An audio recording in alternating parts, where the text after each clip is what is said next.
You are listening to the default audio track, which includes instructional narrative. To turn off this audio track, simply press the audio button on your DVD remote. And those will give you the alternative soundtracks to this video.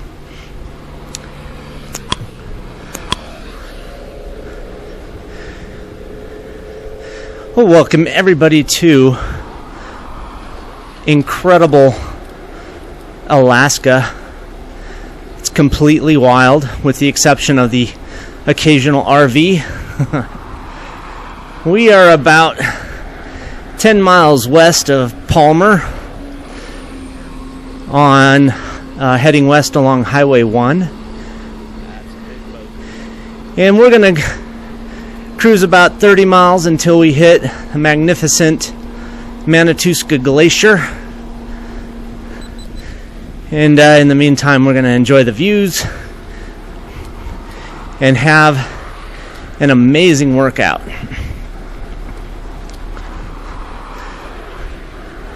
Well, this video is using the new Dashboard on Demand 4.0.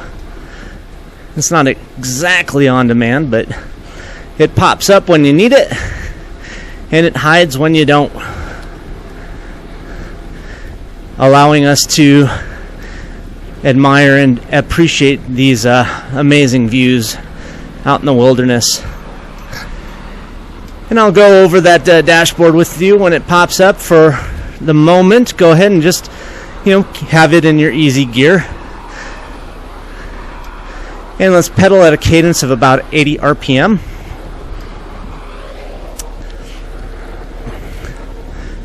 And there's our dash.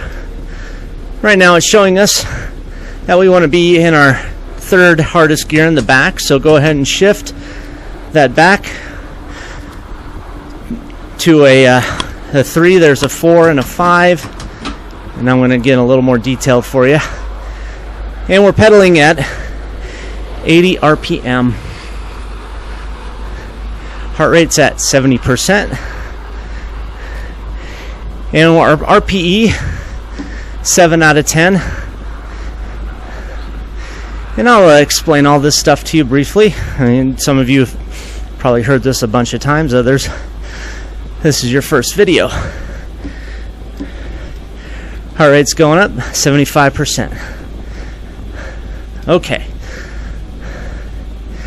So that graphic there that popped up pretty much defines your entire workout.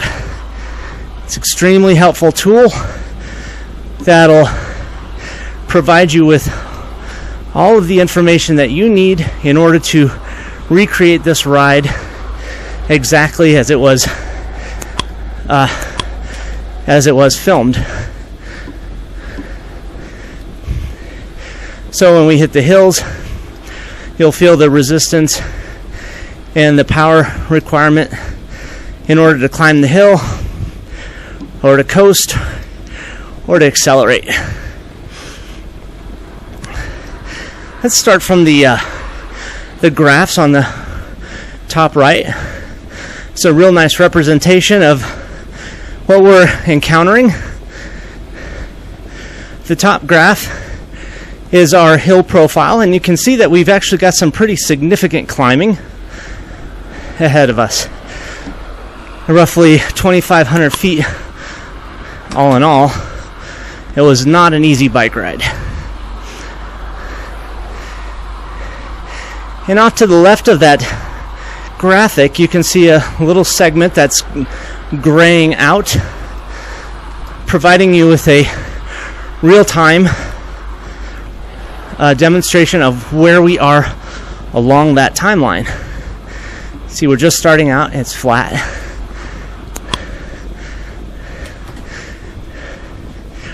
And below that hill profile graph is our heart rate graph. And that heart rate graph is going to show us where our bigger efforts are and where our easier efforts are. And you can see for the meanwhile, we've got a fairly not too hard effort, right around 75, 78% of our maximum heart rate or maximum effort, or max heart rate. And you can see as that timeline forwards, we have some spikes into the red as we have some tougher, steeper climbs. Let's go ahead and bring that resistance up to a 4 out of 10, 5 out of 10. We are having a little bit of a wet, drizzly day. Still pedaling at 80 RPM.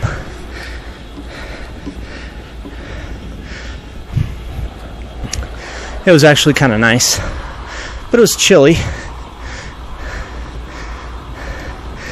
July in Alaska, it's very hard to find a clear day. The clear days are in the winter, and then there's too much snow.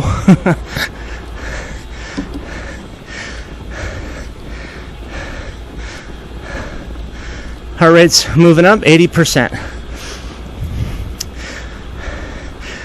So that graphic went away. And so what I want you to do is your resistance on your bike should feel like a 5 out of 10. So you're working, but not super hard. It's not going to blow you up here. And we're holding that cadence at 80 RPM. Got a little bit of a incline here.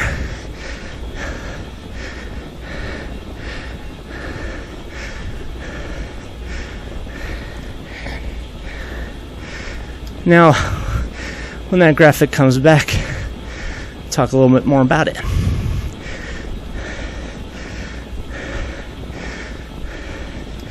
So right now I want you to feel a little positive pressure in your legs as we're climbing. It's a gentle incline, but we're pushing it. We got about 30 miles, so we don't want to take it too easy. I don't have all day. And then I picked that spot to start 30 miles out because figured I could handle 60-mile round trip with just a snack in my back. Okay, and we added a little more resistance, so we're at 8 in the back, 42 up front. Heart rate's 80%, now 85%. I'm at 84. So if you're theoretically, if you're following the metrics on the screen, the effort and the RPE should follow accordingly. So on the bottom right, and now it's clicking down, and it says 442.5. And what does all that mean? There's a beautiful view.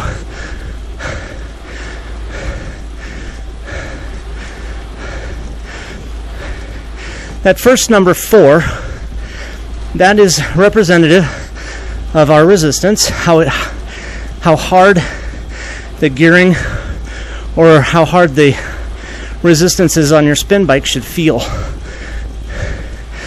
A 1 out of 10, very easy, very light resistance. A 10 out of 10 is a grinding resistance where you're barely getting the pedals around.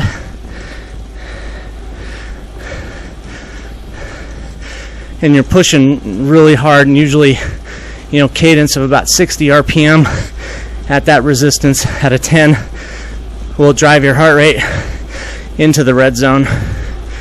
And you're not going to have a whole lot of time before you have to make it easier for yourself.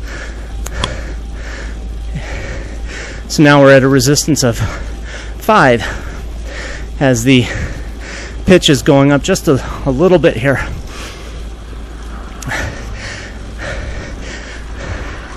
To the right of that number 5, there's a 42 and now a 7.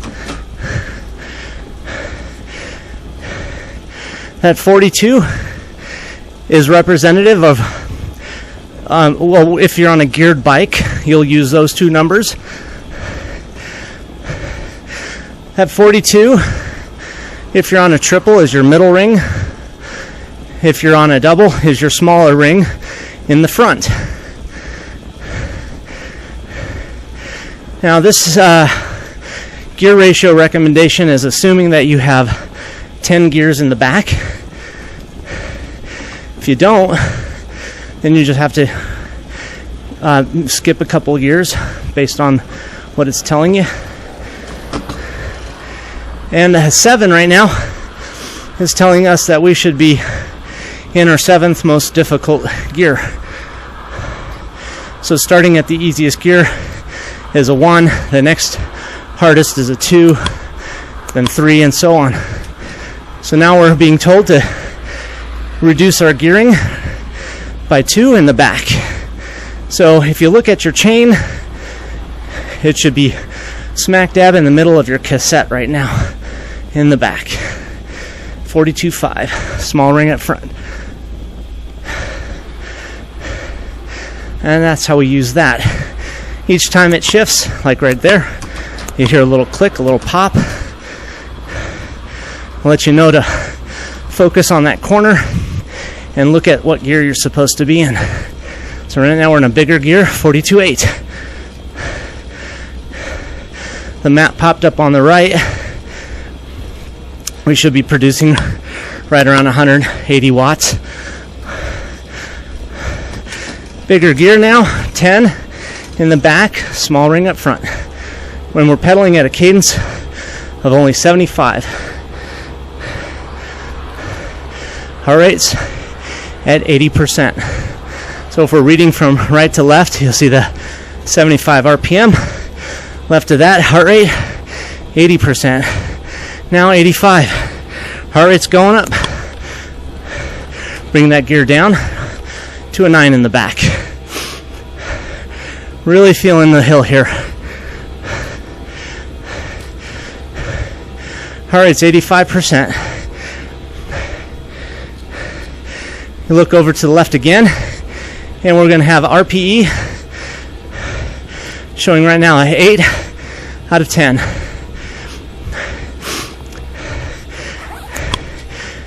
Now it's coming down to a 4. So there's our gearing. 4 in the back, 42 up front. Pedaling at 80. Heart rate still 85%. It'll be coming down a little bit. Over to the left, RPE is a 4. And we're at about 53% of our threshold power.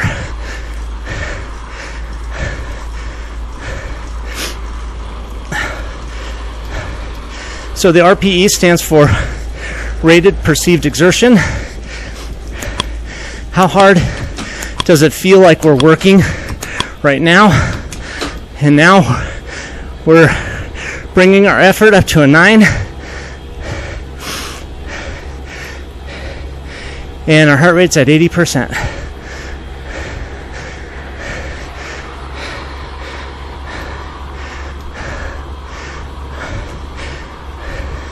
So RPE, now that's a perceived exertion of our threshold power.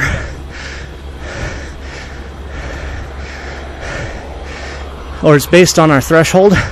So in other words, if we're maintaining a 10 out of 10 for 5 minutes, 10 minutes, we're gonna wipe ourselves out. So basically it's defining a threshold max where we will reach our lactic threshold, and above that we'll fail to perform.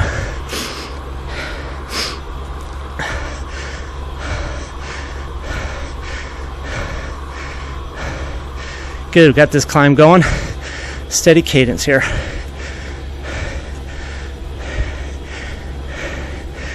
Now if this gets too hard, if your heart rate is shooting up too high, use a smaller gear, but try to keep the cadence dialed in.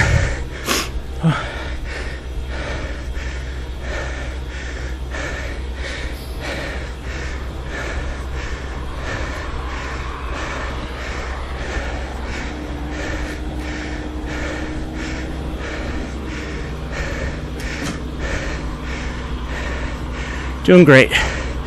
Only pedaling at 70 RPM here.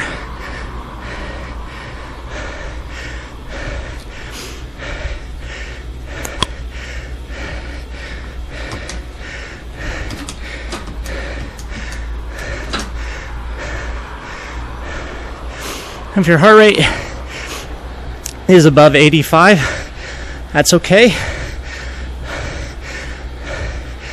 The heart rate is in 5% intervals or increments.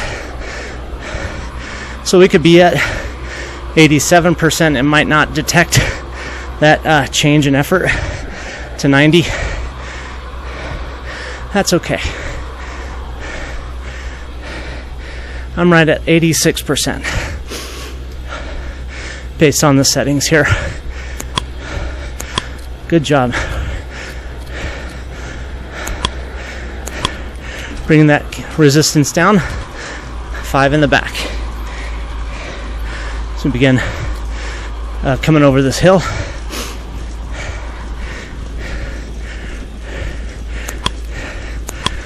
And easier gear.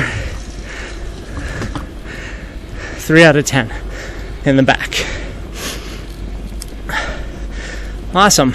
So now that you've got that all dialed in, keep your eyes on that for those changes.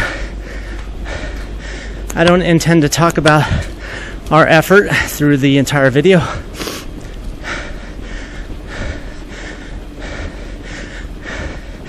So once you learn how to do this, you can turn off the narrative and you can still feel that workout the way it was written.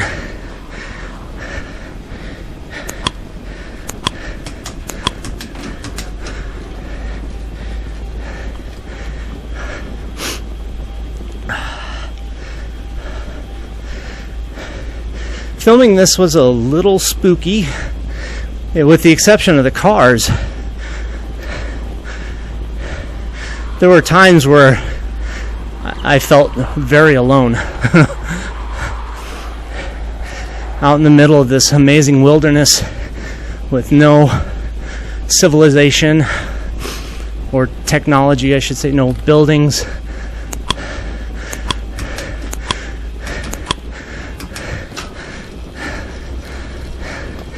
And when you're in Alaska, there's a ton of bear warning signs. Watch out for bears. So it was a little eerie with all this immense wilderness around me.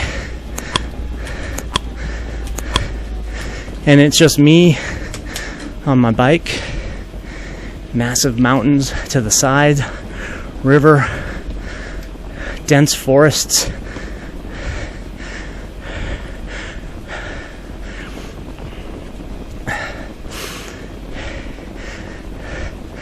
Little map on the right there shows us kind of where we're at on the route, how fast we're going, whether the percent of incline, decline.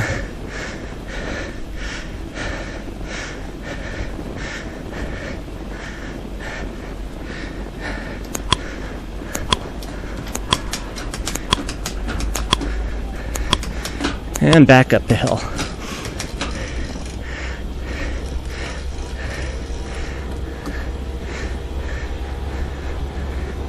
Cranking out some wattage.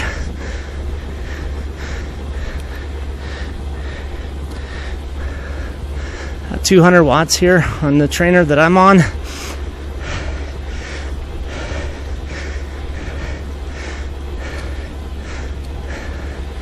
It's not long. Keep it up. You can see the top.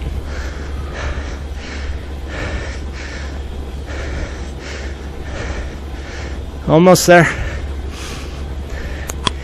Bringing it down. 90 RPM.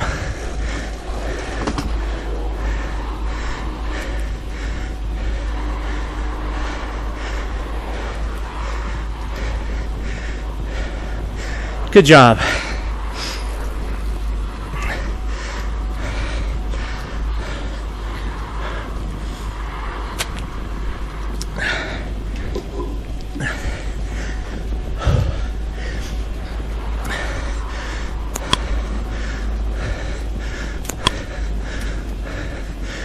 So roughly, about a year and a half ago, I had a total knee replacement. I know I'm not alone, and if you're a cyclist or if you're actively engaged in endurance sports or weightlifting or almost any sporting activity, you're prone, and you're probably familiar with by now, injury. Whether you fall off your bike or just wear out your muscles or wear out your joints or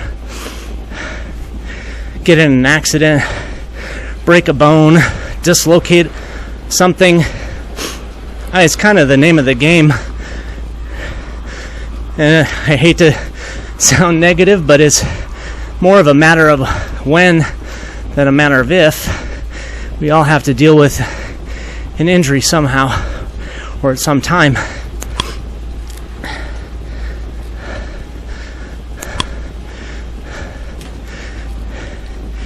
And maybe there's a few of you out there listening that are recovering from an injury or from a surgery, and you're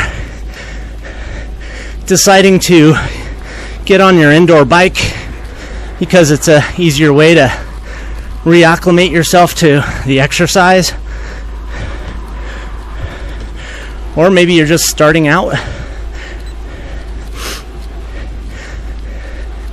If this is you, then this discussion is for you.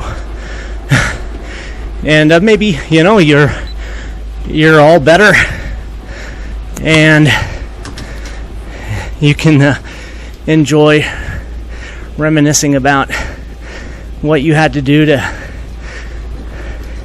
recover from an injury and push through and become a better athlete in the process. So that's kind of the theme, or that's the story that you want to have. That's the narrative you want to live out. If you've been injured, or if you're just starting out, ultimately, you don't want to get back to where you were. You want to exceed what you were. You want to get better. But dealing with an injury makes that really, really tough. And that's what I want to talk about.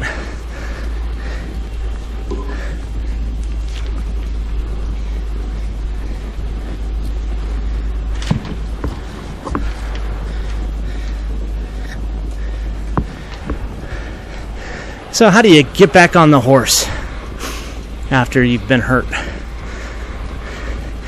I'm going to use some personal narrative, what I did, what helped. And I'm also going to talk a little bit about the research behind it and how other athletes have done it.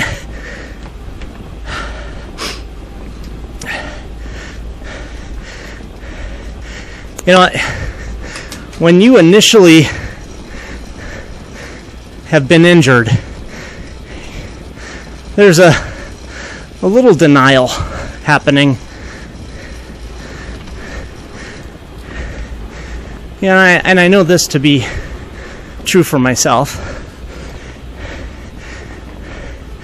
I really thought that I could overcome the human condition and just get better quickly just by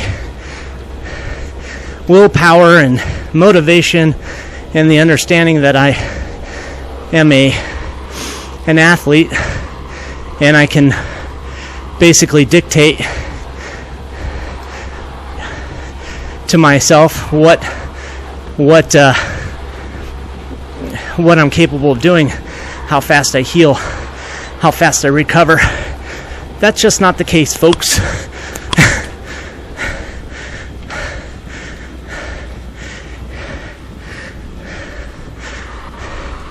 And one of the most demotivating things is when you're starting out after an injury, or if you're just starting out, is that awareness that you used to be so much better than you are now. And you say to yourself, I used to be able to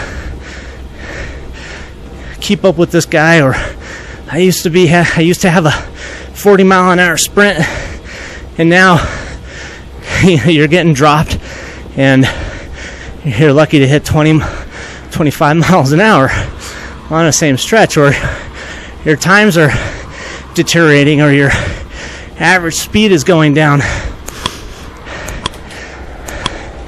Keeping that cadence nice and high here. 100. My heart rate is up there. I'm at 88. But I'm talking.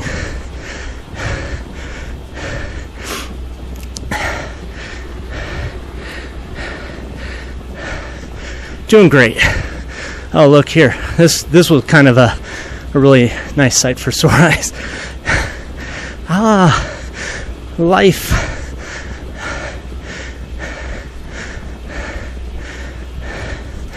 I had 2 water bottles and a Lunchable in my pack.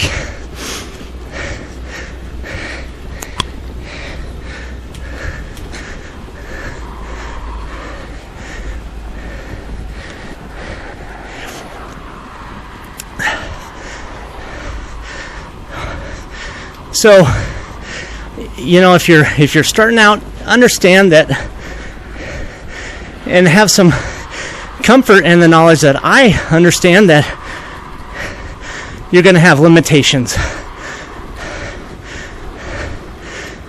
And we all have to suffer through that. We're all dealing with exactly what you're dealing with. Dealing with the performance limitations and the movement limitations and pain.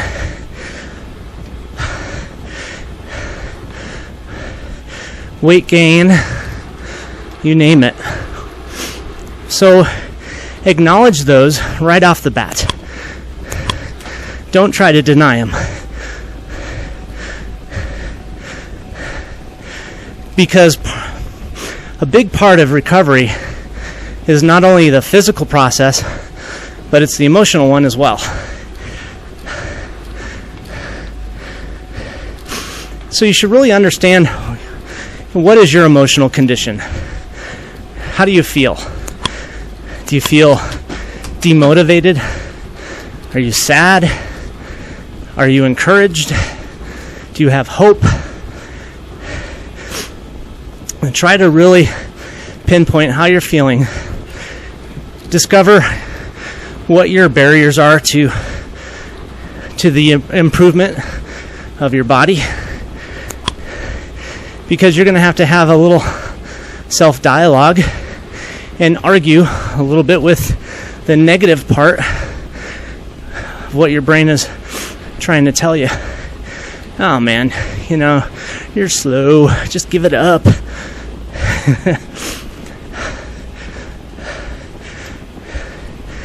And if you don't have the tools to argue, then that part of your reasoning will win. So it really starts up top, and it trickles down to your toes,